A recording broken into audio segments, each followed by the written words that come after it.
Salam Nusantara bagi kita semua. Selamat datang kembali di channel Ray Agnostik. Berdasarkan data dari penelitian ilmiah, ternyata kisah Nyai Roro Kidul itu tidak benar adanya. Itu hanya folklore atau cerita rakyat. Nah, yang jadi pertanyaan, kenapa banyak orang percaya ketika ke Pantai Selatan? Pantai Selatan ini berada di Sukabumi ya, di dekat Pelabuhan Ratu. Jadi kalau orang ke sana itu dipercaya tidak boleh mengenakan baju warna hijau atau hijau. Nah, yang jadi pertanyaan, kenapa? Apakah ini hanya karang-karangan? Apakah ini ada unsur kliniknya? Apakah ini berhubungan dengan baju Nyai Roro Kidul yang selalu berwarna hijau? Salah satu alasan yang paling masuk akal adalah kenapa orang berwarna atau berbaju warna hijau dilarang ke pantai selatan sana atau ke pantai Sukabumi sana. Karena ketika orang itu tenggelam, misalnya kita pakai baju warna hijau, kita tenggelam di sana di pantai lagi berenang dengan menggunakan baju warna hijau, maka kita sangat susah ditemukan oleh tim pencari. Kalau misalnya kelelep nih tenggelam di sana, kita kan sangat susah dicari oleh tim SAR misalnya atau tim pencari orang tenggelam misalnya. Karena apa? Karena wajah kita itu samar-samar dengan warna laut di sana, warna hijau. Jadi itu alasan yang paling masuk akal, bukan karena Nyai Roro Kidul itu menggunakan baju warna hijau, bukan. Itu alasan yang paling masuk akal. Kalau misalnya kita tenggelam, kelelep misalnya, cemplung ke laut misalnya, kita menggunakan baju warna hijau, maka orang sangat susah mencari. Kalau menyelam gitu kan, tim SAR gitu mencari kita, sangat susah. Karena baju kita itu samar-samar dengan warna laut, warna hijau. Sehingga kita sangat susah ditemukan. Nah, ada beberapa pertanyaan-pertanyaan selanjutnya misalnya. Kalau misal di sana tidak ada penunggunya Nyai Roro Kidul misalnya atau Kanjeng Ratu misalnya, kenapa ombaknya itu di sana itu sangat gede banget? Sering terjadi badai, lautnya itu dalam banget, ganas banget. Kalau kita misalnya di sana tenggelam itu sangat susah untuk bertahan. Dan kemungkinan chance-nya untuk bertahan hidup itu sangat sedikit. Nah, kalau misalnya di sana tidak ada penunggunya, mohon maaf. Nah, kalau misalnya di sana tidak ada penunggunya, bagaimana mungkin laut hanya laut di Sukabumi sana atau di pantai sana, pantai selatan sana begitu ganas, beda dengan laut-laut yang ada di Indonesia, di pantai lain. Bagaimana mungkin itu bisa terjadi kalau tidak ada penunggunya Nyai Roro Kidul? Alasan yang paling masuk akal, kenapa laut di sana itu ganas, sudah banyak menelan korban gitu. Ketika orang tenggelam tidak bisa muncul lagi ke permukaan. Kenapa? Alasan yang paling masuk akal adalah karena laut lepas atau laut laut pantai selatan ini itu tidak berujung gitu. Kalau misalnya dilihat dari peta, itu terus melewati Australia sampai ke kutub utara gitu, kutub selatan maksudnya. Itu tidak ada ujungnya guys, nggak ada ujungnya, terus gitu. Sehingga ini tidak ada penghalangnya pulau di seberang. Jadi kalau tidak ada penghalang di pulau di seberang itu artinya ini lautnya ini penuh dengan badai, dalam banget, penuh dengan terpaan ombak yang begitu besar, sehingga kalau ada orang tenggelam itu nggak ada chance-nya untuk selamat. Karena apa? Karena dalam banget. Di sana ada banyak makhluk-makhluk yang aneh-aneh gitu. Ada makhluk hidup di bawah laut itu yang beragam. Karena pantai selatan ini adalah palung Jawa yang paling dalam guys. Jadi kalau diteliti di seluruh Indonesia, palung Jawa yang paling dalam itu ya di sini, di pantai selatan.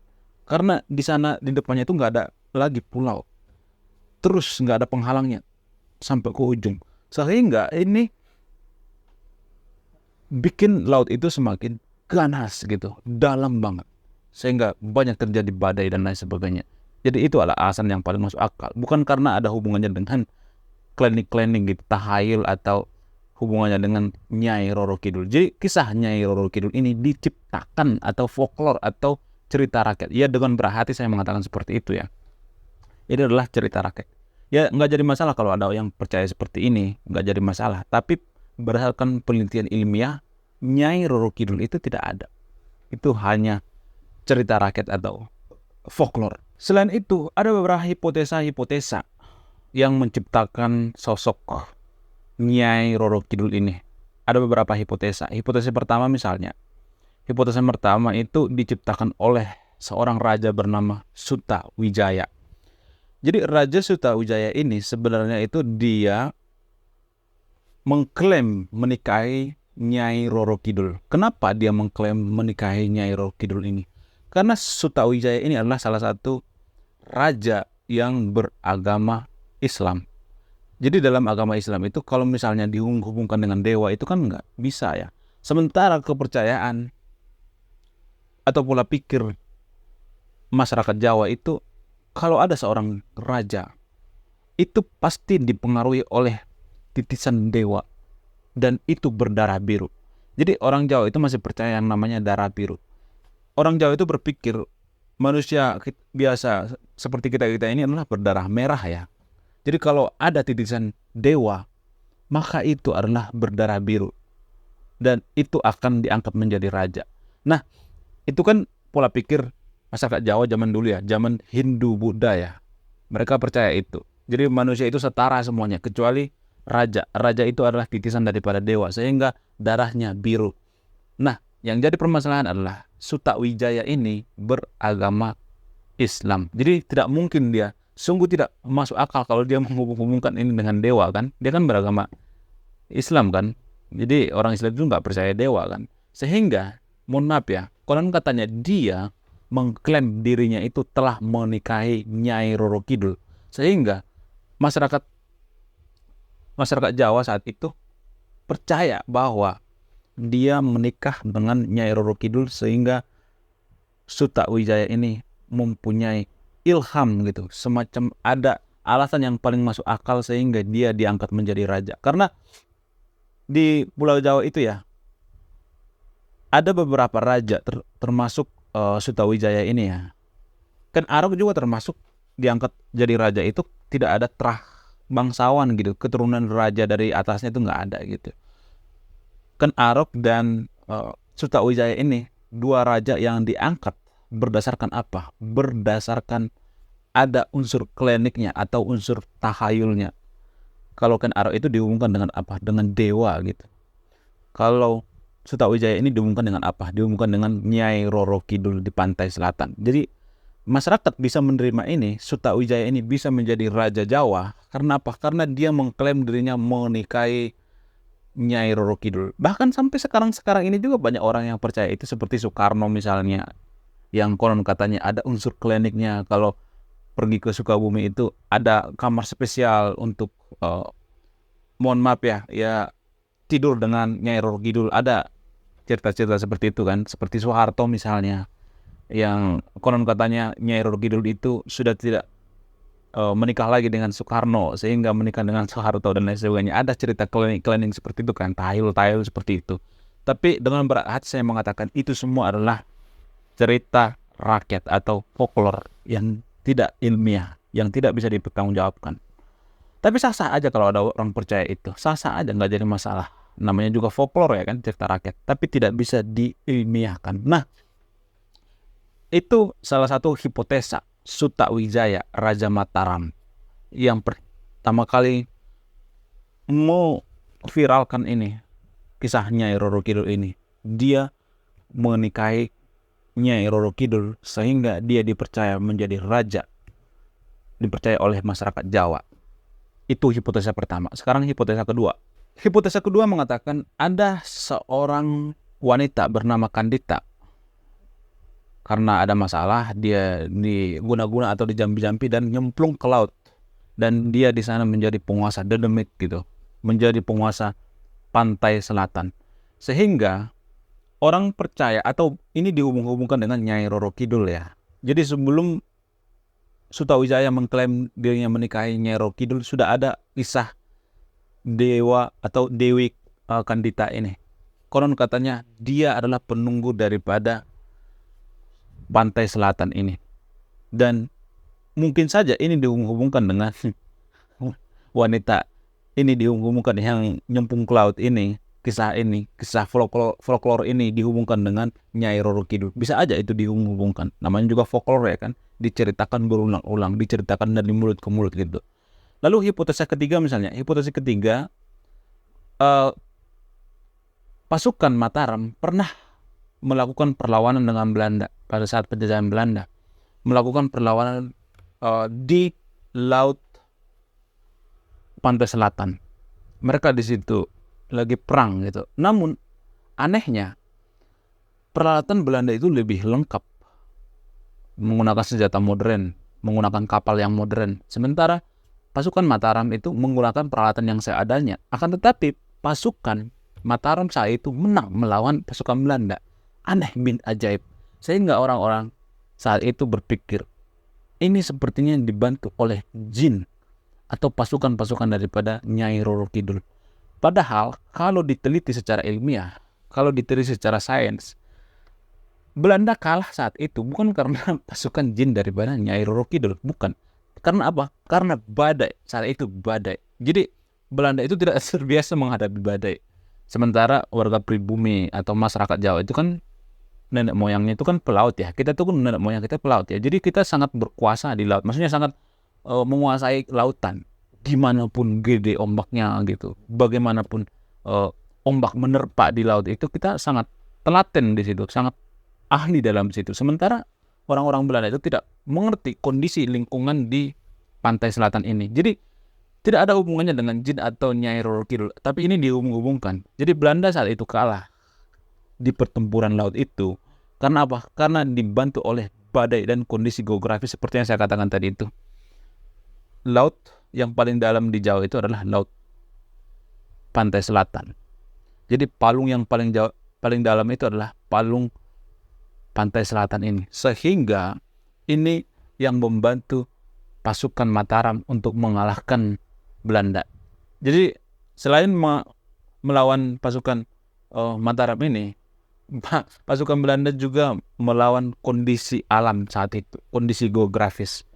Namun kisah-kisah klinik seperti ini atau kisah-kisah tahayul yang tidak masuk akal seperti ini bisa mempengaruhi kemajuan suatu bangsa loh. Lah, apa hubungannya cerita seperti ini mempengaruhi kemajuan suatu bangsa? Jadi ini berhubungan. Apa hubungannya? Gini, kalau misalnya suatu negara itu terlalu mempercayai tahayul gitu, cerita-cerita klinik, mistis dan lain sebagainya. Jika terjadi banjir misalnya di suatu daerah, di Konoha misalnya, terjadi banjir, terus ada pohon tumbang misalnya, terus nyangkut di sungai, mampet sungai, lalu orang-orang berpikir, oh ini ada penunggunya.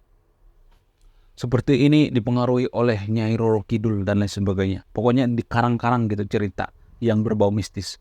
Dan ini mempengaruhi kemajuan suatu bangsa. Karena apa? Karena setiap terjadi banjir itu kita berpikir mistis gitu. Tidak memikirkan apa solusinya. Kenapa ini bisa terjadi banjir? Oh, karena sampah mampet misalnya. Kalau berpikir secara rasional ya. Oh, karena kayunya menghambat misalnya di sungai. Pohon jatuh menghambat gitu. Jadi ini harus dipecahkan secara rasional ya. Kalau kita mau maju ya. Tapi kan kalau masyarakat yang terlalu berpikir mistis itu, maka mereka itu mohon maaf ya berleha-leha. Oh ini karena mistis. Ya kita berdoa aja lah. Ini karena mistis, ada mistisnya. Ini karena Nyai Roro Kidul. Sehingga kalau setiap ada masalah itu kita menyalahkan ada mistisnya, ada jinnya dan lain sebagainya. Maka negara tidak akan maju. Bagaimana kita maju coba kalau tiap hari banjir terus ada masalah terus kita berpikir mistis gitu. Kita tidak pernah berpikir secara rasional. Dan ini mempengaruhi kemajuan suatu bangsa. Apa contohnya misalnya China. Jadi China dulu udah sangat lama menyadari hal ini. China sebenarnya masyarakatnya itu percaya sama seperti Nusantara atau warga Konoha. Percaya sama yang tahayul. Tapi bedanya China dengan Konoha itu, perbedaannya di mana? China percaya tahayul itu hanya sebatas tradisi atau hanya hiburan semata. Tidak untuk di kehidupan nyata. Jadi kalau Konoha itu percaya tahayul itu tidak hanya tradisi, tapi di kehidupan nyata. Makanya ada yang mengorbankan misalnya kerbau di pantai selatan misalnya menggunakan sesaji-sesaji dan lain sebagainya. Tapi nggak jadi masalah kalau kita percaya itu, nggak jadi masalah. Itu ada berbagai sudut pandang ya. Tapi ini akan jadi masalah kalau kita praktekkan di dunia nyata. Dan tidak ada satupun negara maju di dunia ini yang percaya yang akan tahayul. Nggak ada. Biasanya negara maju itu berpikir secara rasional, tidak percaya hal-hal yang tahayul. Mereka juga percaya itu. Bisa aja mereka percaya, tapi ini sebatas apa? Hiburan saja, folklore. Tidak ada pada kehidupan nyata. Jadi kalau mereka misalnya menyaksikan pohon tumbang atau sungai banjir, mereka tidak berpikir, oh ini karena Nyai Roro Kidul, ini anak karena ada penjaganya. Enggak. Negara maju tidak berpikir seperti itu. Mereka berpikir secara rasional. Jadi kita ini sebenarnya kebablasan gitu. Kita tuh nggak jadi masalah kita berpikir tahayul, mistis. Akan tetapi jangan kebablasan gitu. Jangan sampai mengambil keputusan berdasarkan mistis. Oh ini ada penunggunya. Ini berpengaruh kepada kemajuan suatu bangsa. Cara berpikir bangsa itu ini berpengaruh. Hal-hal seperti ini. Makanya saya gondok atau kesal. Makanya saya bongkar bahwa cerita Nyai Roro Kidul ini adalah cerita yang tidak masuk akal. Tidak ilmiah. Tidak nyata. Ini hanya folklore. Ini hanya hiburan. Jadi cerita-cerita seperti ini tidak boleh digunakan di kehidupan nyata. Dan ini akan mempengaruhi pola pikir kita, mindset kita. Jadi salah satu ciri negara maju itu adalah tidak percaya yang namanya tahayul atau klinik atau mistis-mistis itu. Jadi kalau kita mau maju nih, 2045 katanya kita menjadi Indonesia emas ya. Indonesia emas itu artinya menjadi negara maju. Artinya kita harus berkorban dong. Gak ada satupun seseorang atau negara itu yang mau maju tapi berleha-leha, nggak mau memperbarui pola pikirnya, nggak ada satupun. Kalau kita mau maju ada harga yang harus dibayar. Contoh misalnya Ronaldo misalnya, banyak orang menambahkan menjadi Ronaldo, tapi tidak banyak orang mau seperti yang lakukan Ronaldo. Latihan, bangun jam 5 pagi, berendam es, ada es terus dia masuk rendam, terus nge-gym. Pada saat libur juga nge-gym, olahraga, latihan terus, latihan gila-gilaan. Ada temennya juga datang ke rumah latihan. Jadi banyak orang mau, contoh ini ibaratnya, banyak orang pengen seperti Ronaldo, tapi tidak mau melakukan seperti yang dilakukan Ronaldo. Sama seperti kita misalnya, 2045 pengen jadi negara maju. Oke, kita masuk 10 besar negara maju, tapi kita tidak pernah bisa melakukan apa yang dilakukan oleh negara maju. Contoh misalnya, mau lepaskan pikiran-pikiran yang berbau klinik, mistis, dan lain sebagainya. Ini salah satu contoh. Ini contoh yang paling mendasar ya, yang fundamental ini. Jadi kalau di level 1 kita juga sudah gagal, gimana kita mau jadi 2045 emas? Kita selalu menggobor-goborkan 2045 emas, tapi kita tidak bisa berkorban gitu. Kita harus mengorbankan ini dong, pemikiran kita. Pola pikir kita harus rubah. Kalau kita mau dapat sesuatu hal yang berubah, yang berbeda, kita harus merubah pola pikir. Jadi bagaimana mungkin kita menjadi negara maju? Kita menjadi negara maju, tapi kita tidak mau berkorban. Sama seperti yang saya katakan tadi, kita mau jadi seperti Ronaldo, tapi tidak melakukan latihan-latihan. Kita cuma berleha-leha, negara maju mah banyak masalah. Gini aja lah, santuy aja lah. Jadi kita nggak akan kemana-mana. Negara maju itu ada harga yang harus dibayar. Pola pikir, mereka rajin membaca, rajin meneliti, banyak ilmuwan di sana. Bagaimana mungkin kita mau jadi negara maju kalau hal fundamental seperti ini juga? Kamu nggak menghargai cerita rakyat. Kamu menghina Nyai Roro Kidul. Bagaimana mungkin kita maju kalau pemikiran-pemikiran seperti ini tidak bisa diterima? Jadi ini salah satu bukti bahwa kita sangat susah maju. Pemikiran-pemikiran seperti ini masih banyak yang percaya. Ya nggak jadi masalah orang percaya itu sebagai hiburan atau tradisi, tapi jangan sampai di dunia nyata gitu kita mempercaya itu, bahwa ke pantai selatan kita berpikir bahwa di situ ada penjaganya gitu, ada mistisnya gitu. Makanya saya membongkar ini dari segi pikiran-pikiran yang rasional atau segi pemikiran-pemikiran yang ilmiah gitu. Oke, sekian video ini. Semoga dapat insight-nya atau maknanya ya. Ya, mohon maaf ya, saya agak vulgar membongkar kisah Nyai Roro Kidul ini. Tujuan saya apa? Untuk membongkar mindset kita, bahwa kalau kita menjadi negara maju itu, kita tidak boleh terlalu percaya yang namanya mistik, tahayul, dan lain sebagainya. Ini adalah bentuk daripada penjajahan. penjajahan yang kita tidak sadari. Saya Ray Konoha, salam rasional.